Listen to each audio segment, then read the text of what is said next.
Okay, we're moving on to AC 3.1, which is entitled Analyse Situations of Criminality. In reality, this is about putting theory into practice.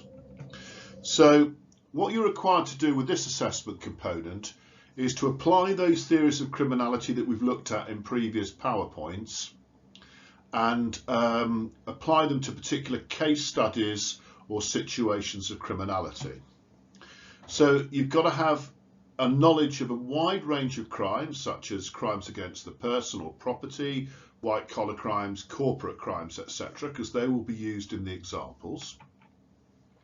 And as well as this, you've got to analyse scenarios and identify the crime or crimes and criminal behaviour within the scenarios and understand the possible causes of these by applying the theories you studied.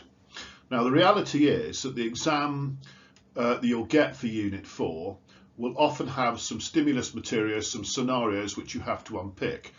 It would be true to say that traditionally these aren't done very well by students, so it's really important that all that work you've done on learning those criminal theories, those theories behind criminality, that you can then apply those to a scenario. So this PowerPoint is going to go through a number of scenarios, sort of some exam type scenarios and also some real life case studies to demonstrate how you should actually do that. But without further ado, let's actually look at the theories we've looked at so far. So we've looked at, just as a refresher, we've looked at biological theories, which can be divided up into physiological, into genetic, and into brain injuries, disorders, and biochemical. And under our physiological, we've got Lombroso's theory, and we've got Sheldon. Under the genetic, we use XYY and twin and adoption studies.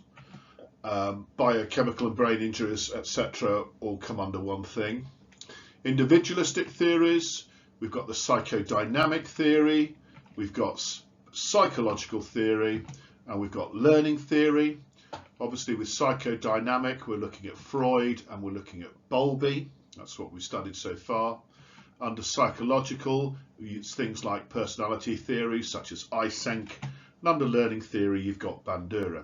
Now, if you read some of the textbooks, there'll be other theories in there, but other than Bowlby, which I've added in here, the syllabus only requires you to do the ones that I've put on this PowerPoint. Bowlby is an extra added on because I think it's quite a good one.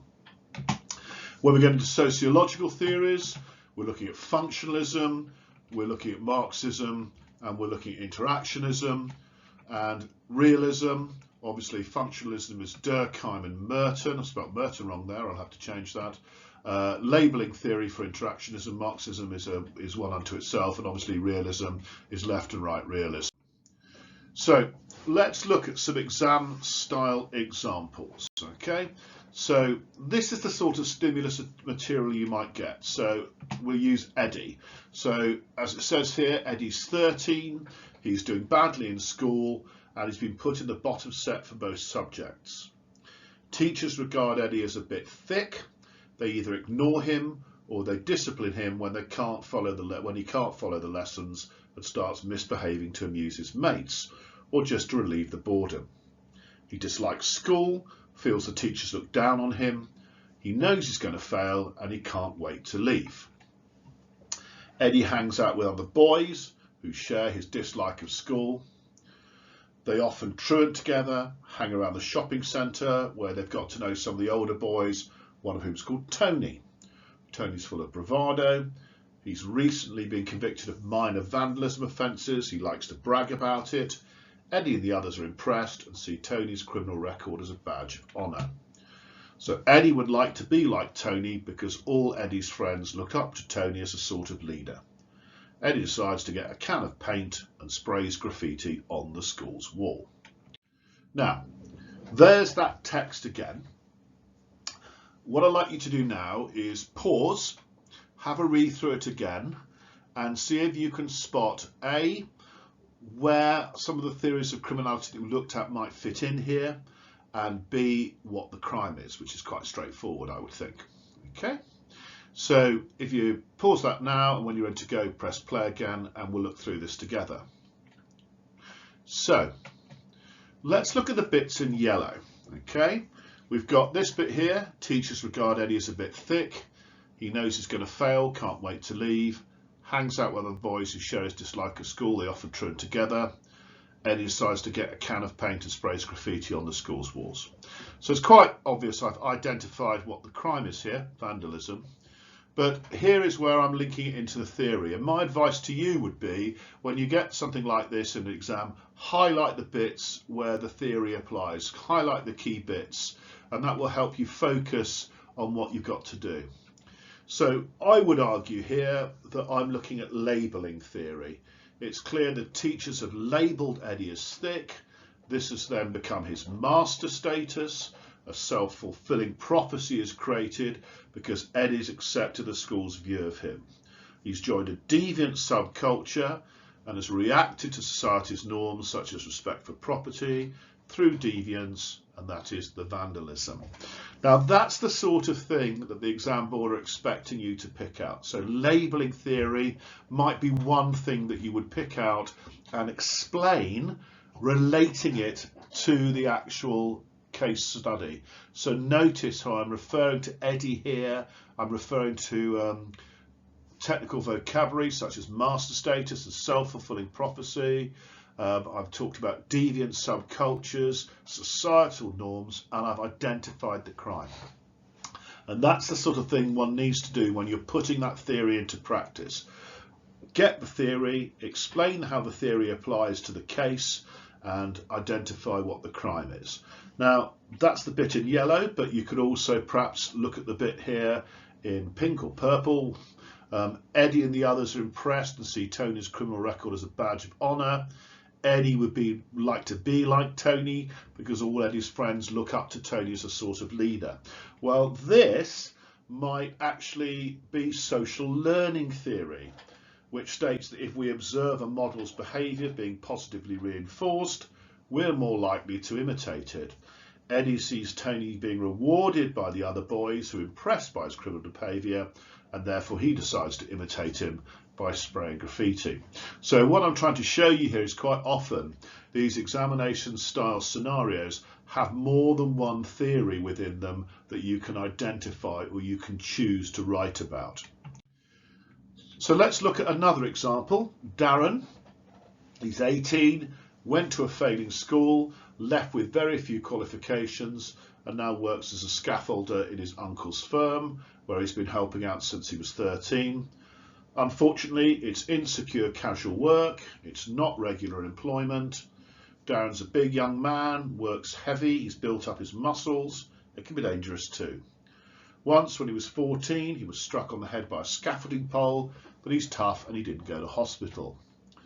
Darren looks tough too, and lately this has started to lead others to have a go at him in pubs and clubs.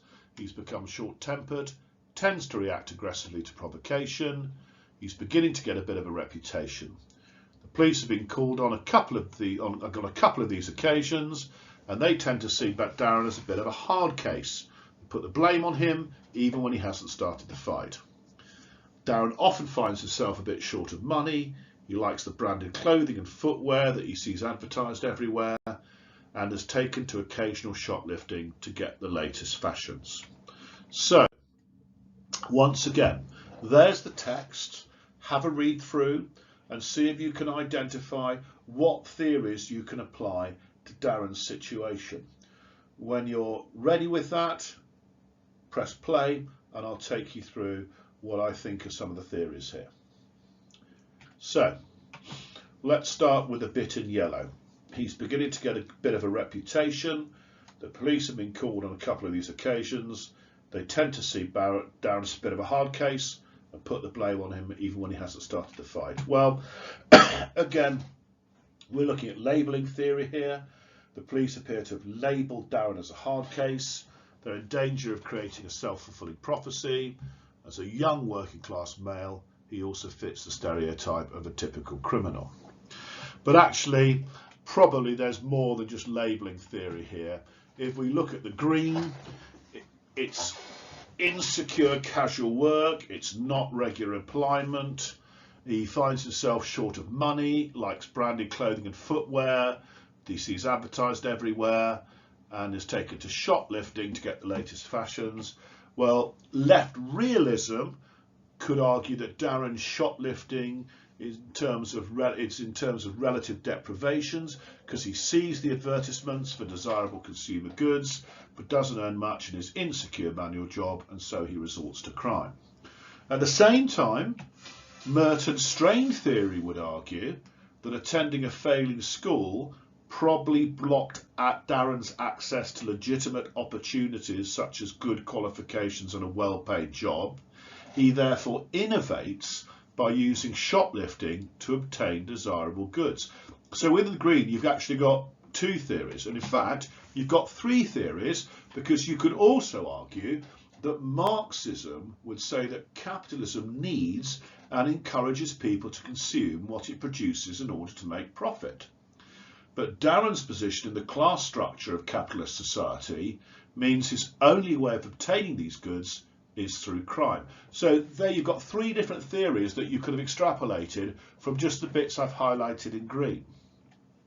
If we take the bit in purple, once he was 14 he was struck on the head by a scaffolding pole, but he's tough and didn't go to hospital. He's become short-tempered, tends to react aggressively to provocation. Well, you could argue that Darren has frontal lobe brain damage due to his injury from the scaffolding pole. Frontal lobe damage has been linked to violence, and this may be why Darren's become short-tempered and reacts aggressively to provocation. So lots of different theories that one can apply to that situation, and hopefully what I'm doing is demonstrating how you go about that. And if you don't have to spot them all, you just got to spot one or two, and that's all you need to do for the purposes of an exam. But the important thing is explaining how the theory applies and linking it to the case. Let's try another one. Let's try Simon, who is an opportunist thief and conman, though not always a successful one. As a thief, he's always on the lookout for the opportunity to snatch something quickly when the security guard is distracted and isn't paying attention, or when he spots a parked car with his window open and a bag left on the seat. He's a repeat offender, he's very sociable, can be quite charming, but he has a high opinion of himself. He's cocky, self-confident and egotistical. He has no sympathy for the victims that he cons, and he thinks they're mugs who had it coming. It's their fault. Simon had a deprived childhood. He's scathing about well-off people who don't know they're born. They deserve everything they get and then some, he says. So Simon only thinks about whether he can get away with something, not whether it would be immoral. In this world, he says, it's every man for himself. You've got to look after number one. However, he tends to get caught because he's not very good at working out his chances of getting away with a crime. He's too impulsive and restless to think things through carefully, over-optimistic about his chance of success, and enjoys taking the risks and minimising the obstacles. So once again, have a look through, see if you can identify any of the criminological theories that you would apply to Simon's case, and then when you're ready, click on pause and I'll take you through it. So let's start with the bits in yellow. Repeat offender, sociable, charming, high opinion of himself, cocky, self-confident, egotistical, impulsive, restless, likes to think things through, doesn't think things through carefully, over-optimistic, enjoys taking risks, minimises obstacles. So I think we can look at Eysenk's theory of criminality, the idea that an extroverted, neurotic personality type commits crime. Extroverts are impulsive, they're sociable, they're optimistic, they're excitement-seeking risk-takers, all the traits that Simon has. Their constant quest for excitement often lands them in trouble with the law. Neurotics have high anxiety levels. It makes it harder to condition them through punishment, so they don't learn from their mistakes. Simon is a recidivist. He's a repeat offender. So there's some yellow there. Might suggest Eysenk's personality theory. Or if we go with the green, opportunist thief and conman, not always a successful one, always on the lookout for opportunity to snatch something quickly when the security guard's head is turned or when the window's open in the car. He only thinks about whether he can get away with something, not whether it be immoral. Not very good at working out his chances of getting away with a crime. Well, that would be a right realist approach, because they believe that criminals are opportunists who offend when their target lacks a capable guardian, so when the security guard, for instance, isn't looking. Similarly, rational choice theory argues that offenders weigh up the risks versus reward to decide whether to offend. Simon tries to do this, but he's too impulsive and optimistic to make fully rational choices, so he often gets caught. And finally, in the purple, these bits, Simon had a deprived childhood, scathing about well-off people who don't know they're born, deserving they get and then some. Every man for himself, you've got to look after number one. Well, Marxism might see criminality as a product of capitalism based on class conflict. Simon comes from a deprived background. He shows a sort of class consciousness in his attitude to his well-off victims who seem like a class enemy.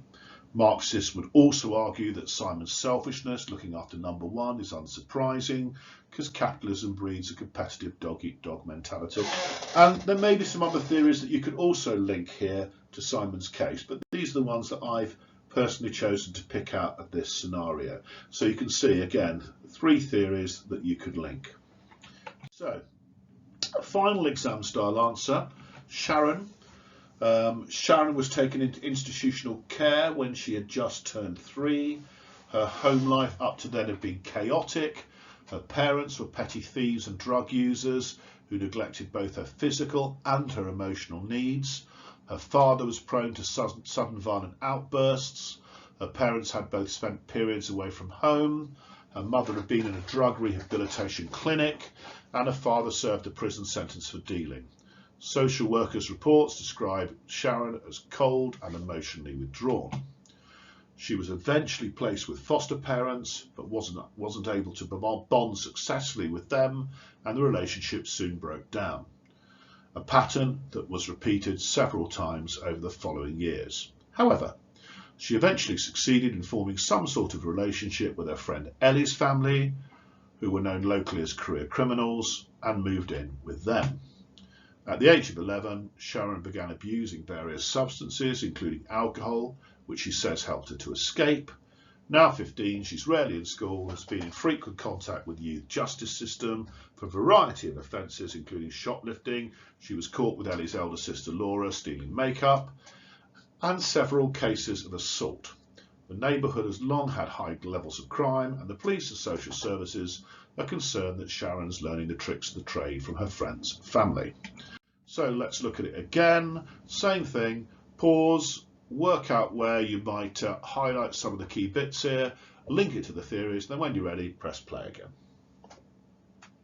So if we take the yellow stuff, Sharon was taken into institutional care when she just turned 3. Her parents had spent periods away from home. Her mother had been in a drug rehab clinic.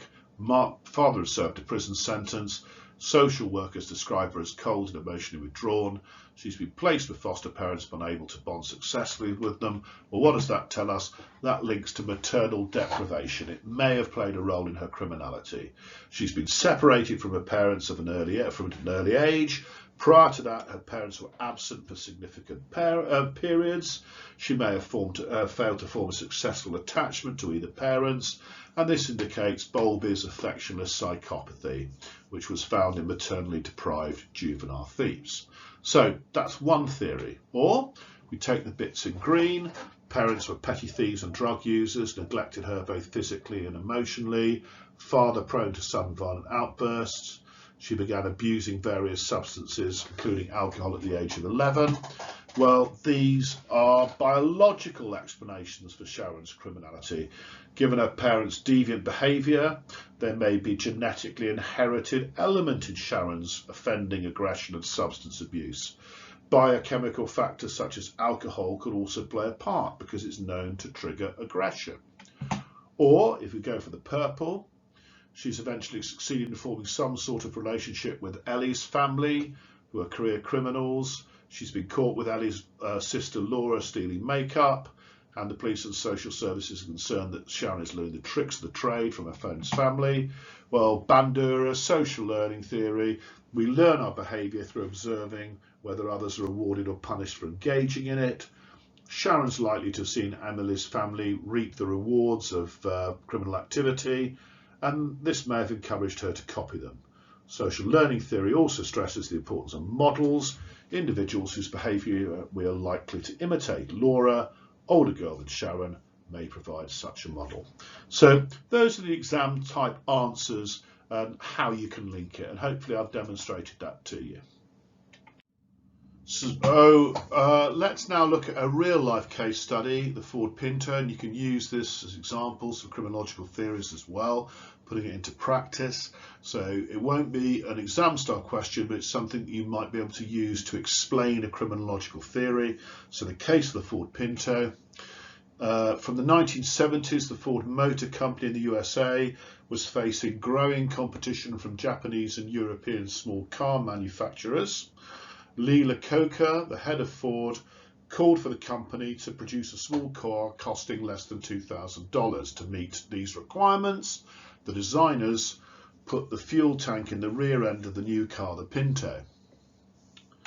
Although the Pinto's design complied with government car safety regulations, Ford's own tests showed that the fuel tank was vulnerable to bursting into flames when the car was involved in rear-end collisions. Ford conducted what's called a cost-benefit analysis to calculate the harm likely to result from this defect, and they estimated that there would be 180 deaths and 180 serious burns injuries at skin graft level, plus 2,100 burnt out cars. Ford calculated it would be cheaper to pay compensation for the deaths and injuries, which they calculated would be $49 million in total, than design the car and fix the problem, which amounted to $11 per car, which was $137 million in total. In 1978, they were prosecuted for criminal negligence following the death of 3 schoolgirls when a Pinto caught fire following a rear-end collision. However, the company was acquitted, a fact that the prosecutor attributed to Ford's enormous legal resources, which enabled it to keep much of the critical evidence out of the trial. At the same time, they did pay quite a bit of compensation to victims behind closed doors. So if we apply theories to the Ford Pinto, well, sociological theories is where you go here with the Ford Pinto. So strain theory, right realism, and of course Marxism. You can use the Ford Pinto as an example of all of these being the cause of criminality. Obviously, Marxists are going to argue that the quest for profit and capitalism at the cost of lives is the key thing here, but I'm going to focus on this bit on just strain theory and right realism. So if we take strain theory, that's usually used to explain working class crime, but it can be applied to corporate crime as well. Merton, with strain theory, argued that American culture values material wealth or money success, and those who can't obtain it by legitimate means will tend to adopt illegitimate ones instead, which Merton calls innovation. So in Ford's case, profits are being squeezed by foreign competition, so to hold onto their market, they produce a cheap car, but they know about the fire risks and they choose to do nothing about it. They choose to pay out compensation for death and injury rather than spending the additional $11 per car to make it safer. So you've got a combination there of strain theory and of course the overarching Marxist theory about capitalism, bourgeoisie versus the proletariat, for want of a better word, because let's be honest, it'll be the proletariat that are buying the $2,000 car, not the bourgeoisie. If we go with right realisms, rational choice theory can be applied to this case. The theory says that criminals weigh up the risks and rewards, or the costs and benefits, before deciding whether to commit a crime. Well, Ford's cost-benefit analysis indicated it would be cheaper and therefore rational from the point of view of its profits to pay compensation rather than fix the defect. And finally, I'm going to finish this PowerPoint off by looking at 2 case studies of serial killers. Robert Napper we're going to look at first. He was convicted of the brutal murder of Rachel Nichol and the double murder of Samantha Bissett and her 4-year-old daughter Jasmine. He was also thought to be the Green Chain Rapist, who carried out a series of at least 70 attacks across South London over a 4-year period ending in 1993.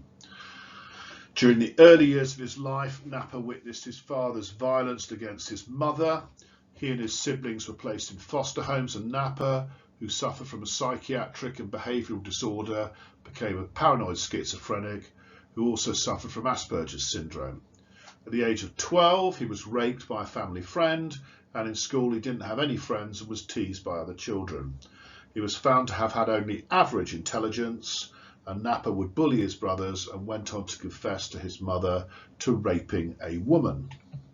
So, how do we apply this? Well, you could easily use Bowlby's attachment theory. Given the case study information about Napper's life, we could consider Bowlby's theory of attachment, which supports the idea that a child needs a stable home environment to develop appropriately. However, one could also argue that the separation Napper experienced in childhood could have led to affectionless psychopathy, where individuals feel no remorse for their victims or guilt for the crimes they've committed. Bandura's social learning theory would suggest that Napper's learned from those around him. In particular, he witnessed his father's violence towards his mother. In later life, he inflicted violence on women through both rapes and murders. And in addition, age 12, he was raped in the woods near his home. This was echoed by his crimes in later life. And finally, we'll look at the case of Fred West, I suppose also his wife Rosemary West. Fred was thought to have committed 12 murders of young females, many with his wife Rose, between 1967 and 87. Murders involved both Fred and Rose's sexual gratification and included rape, bondage and torture. There was also dismemberment of bodies, with some being buried under the patio area of their home. This included Heather West, their daughter, whose body was found with the head severed from the body and bones chopped up to reduce the space in which the skeleton could be buried. Eventually, Fred and Rosemary were arrested and charged with the murders. However, Fred hung himself in prison before trial. Rose was convicted of 10 counts of murder by a jury in 1995 and was sentenced to 10 mandatory life sentences with a whole life tariff. So she, I think, is the only female with a whole life tariff currently in prison in the UK at the moment. There were rumours that Fred was introduced to sex by his mother from a young age and allegedly engaged in acts of bestiality with animals in his early teens. When he was 17 years old, he had a motorcycle accident from which he received serious head injuries, which left him in a coma. A metal plate was inserted into his head, which may have affected his behaviour and left him with an inability to control impulses. So let's apply that theory. Well, social learning theory, if the rumours about Fred's mother introducing him to sex at an early age are true, this may account for the methods and brutality of his crimes later in life, focus on rape and sexual torture, which suggests he was heavily influenced by his mother, who acted as a role model. At the same time, you could link Freud's personality theory here. It could be argued that Fred was unable to progress from the pleasure-seeking id to the reality principle where the ego is dominant. He continued to need instant gratification for his sexual acts. And finally, you could emphasise the brain damage.